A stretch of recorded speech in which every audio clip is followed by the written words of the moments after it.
30,000 years ago, autumn was ending and something felt wrong. The days had grown shorter, the air had turned sharp, birds that had filled the sky for months were suddenly gone. The berries had dried up, the rivers had grown quiet. Every year the world gave a handful of signs before the cold arrived, and every year some bands read those signs and some didn't. The ones who didn't often didn't survive to see spring. This particular band had survived winters before, but barely. Their leader, an older woman with decades of memory, called them together. She had seen 12 winters. She knew what silence in the trees meant. It meant they had maybe 20 days before the first real freeze. 20 days, well, to do 6 months of preparation. There was no time to waste and no room for mistakes. So they got to work, starting with the most urgent problem, food. Before anything else, the band sat down and made a plan. A winter plan wasn't just useful, it was the difference between life and death. They divided the work. Hunters, gatherers, firekeepers, and tool makers. Every single person had a job. There was no room for idle hands. The hunters would leave at dawn chasing the last fat animals of the season. The gatherers would strip the forest of every nut, root, and seed they could find. The firekeepers would begin stockpiling wood, far more than seemed reasonable. And the tool makers would repair every spear, scraper, and needle before the cold made hands too stiff to work. Because once winter hit, there would be no more chances to fix what was broken. This is the part most people don't picture when they imagine cavemen. Not brute survival, but organization, foresight, division of labor. Winter didn't kill the strong or the weak, it killed the unprepared. The hunter's first target was a herd of bison moving south for the season. One bison could feed the entire band for 2 full weeks. But hunting one meant tracking it for miles in the open with no guarantee of a kill. They moved downwind, staying low in the tall grass. Every step had to be silent. One snapped twig could end the hunt. They didn't chase the herd, they waited for it to come to them. Patience was as much a survival skill as strength. Hours passed. Then, finally, the herd moved toward the water. One young bull strayed slightly from the group. This was the moment. There would be no second chance. A well-placed throw, a desperate final chase, and then, after everything, the herd thundered off without him. One kill. Enough meat to change the odds of the entire winter, but a kill was only step one. Now the real race began against decay. Meat left too long would rot before winter even started. So they worked fast, carrying every usable part back to camp. Nothing was wasted. Meat, fat, hide, bone, sinew, even the horns, every part of that animal would help someone survive the next 6 months. Fresh meat wouldn't last. So the band raced to preserve it. Thin strips were hung over the fire's low, steady smoke. Smoke dried the meat and kept the insects and bacteria away. Done right, this smoked meat could last for months without spoiling. Fat was rendered down separately and stored in hollowed out bones. Fat wasn't a luxury, it was the single most valuable calorie source for winter. Nuts and seeds were dried in the sun, then packed into woven baskets. Roots were buried in cool, dry pits lined with grass. An early refrigerator. Berries, when they could still be found, were mashed and dried into hard cakes. Every method solved the same problem. Stopping time itself, just long enough. This knowledge wasn't invented once, it was relearned by every generation, passed down not in books but in memory, story, and repetition. A single mistake in food storage could mean starvation by midwinter, so the elders checked and rechecked everything. Food would keep them alive, but cold could kill just as fast. The bison hide, once thick and heavy, needed to become clothing. First, it had to be scraped clean of every bit of fat and flesh. This step alone could take an entire day of exhausting, repetitive work. Then the hide was softened, worked by hand until it was pliable, not stiff. Brains, oddly enough, were often used to help soften the leather. It sounds strange today, but it worked, and it was free. Once softened, the hide was cut into shapes using stone blades. Needles were carved from bone, thin enough to pierce leather without tearing it. Thread came from sinew, the tough fibrous tissue from an animal's legs.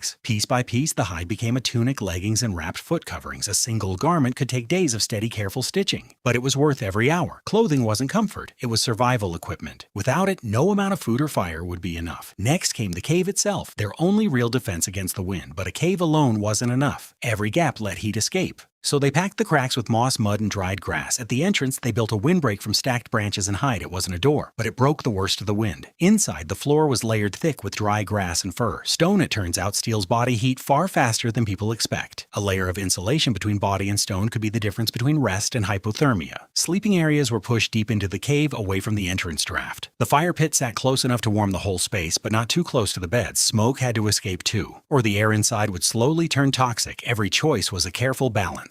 Warmth versus air, light versus shelter. This wasn't guesswork, it was engineering. Learned the hard way. Sometimes learned by watching someone else's mistakes freeze them. Of everything they prepared, nothing mattered more than fire. Fire meant warmth. It meant cooked food. It meant safety from predators. Losing the fire in deep winter nights could be a death sentence, so they gathered wood constantly, far more than they thought they'd need. Wet wood was set aside to dry near, but never inside the fire. Dry, ready fuel was stored deep in the cave, safe from rain and snow. They practiced keeping a small ember alive for hours using ash and careful feeding. An ember buried in warm ash could survive an entire night without tending. In the morning, that single ember could restart the whole fire in minutes. They also kept a backup method. Friction fire just in case. It was slow, exhausting work, but it meant the fire could never truly be lost. Someone was assigned to watch the fire at all times, day and night. It sounds simple, it wasn't. Firekeeping was a full-time survival job. By the time the woodpile reached the cave ceiling, they finally felt ready. Then one morning, everything changed color. The first snowfall had arrived, quieter and heavier than anyone expected. The plains that had been gold and green just days before were now white and silent. There was a strange kind of relief in it. The waiting at least was over. But relief didn't last. Now came the real test. Temperatures that had hovered near freezing now dropped well below it. Every trip outside became a calculated risk. Frostbite could set into exposed skin in under 30 minutes in the worst conditions, so hands, feet, and faces were wrapped as fully as the fur allowed. Hunting became harder, prey was scarcer, and tracks vanished beneath fresh snowfall. The band shifted from actively hunting to carefully rationing what they'd stored. Every meal was smaller than they wanted. Every meal was exactly what they needed. Days blurred together inside the firelit darkness of the cave. Boredom became its own quieted enemy, so they told stories about the hunt, about the stars, about those who came before. Weeks passed. The snow outside grew deeper, not shallower. The cold began to test more than just their bodies. Small arguments broke out. Over food, over space, over nothing at all. This too was part of survival. Managing each other. Not just the elements, a band that turned on itself in winter rarely made it to spring. So the elders worked hard to keep spirits from breaking. Small rituals helped. Songs, games, shared tasks with no real purpose, except connection. Then one night, a child in the group grew sick. A fever in the dead of winter was one of the most feared events of all. There were no medicines as we'd recognize them today, only knowledge passed down. Certain barks and herbs brewed into bitter teas could ease a fever slightly. Warmth, water, rest. Those did the rest of the work. For 2 days, the band barely moved from that spot. On the third morning, the fever finally broke. The relief in that cave was almost louder than words could describe, but the scare was a reminder. Winter didn't forgive a single mistake. Every ember, every strip of dried meat, every scrap of fur, all of it mattered, and still, the coldest weeks were yet to come. Then came the storm. That nearly ended everything. It arrived at night without warning, howling against the cave entrance. The windbreak they'd built weeks earlier strained against gusts stronger than any before. Inside, the fire flickered wildly,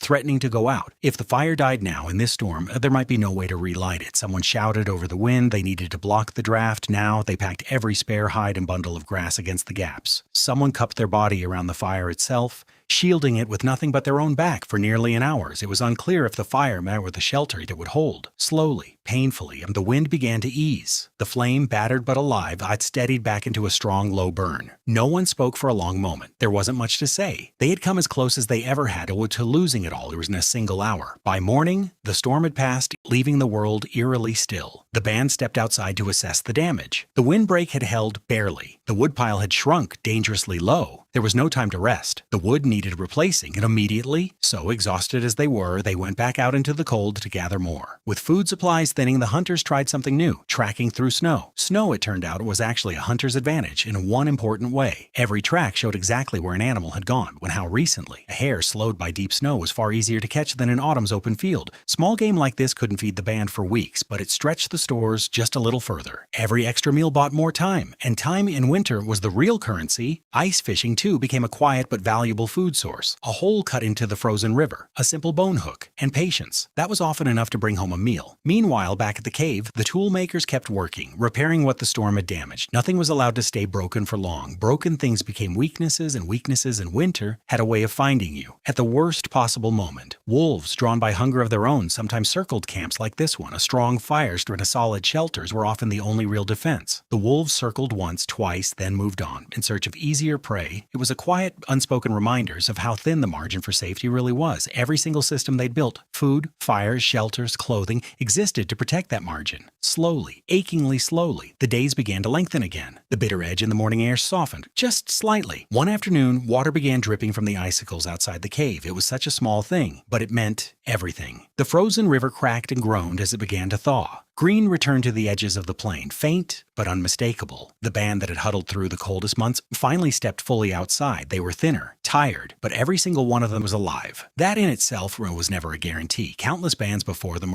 hadn't made it through winters just like this one. What made the difference wasn't luck, it was preparation, knowledge, and each other. Every skill used that winter of smoking meat, softening hide, banking a fire had been taught, not invented. And now this generation would teach it to the next. This was how humanity survived ice ages, not with any one invention, but with memory, every warm coat, every stocked pantry, every well-built home today traces back to lessons like these. The instinct to prepare for hardship before it arrives, it is ancient, and it's still in us. Winter would come again, it always did. But this time, they would be ready even sooner, because the ones who survived weren't the strongest. They were the ones who planned.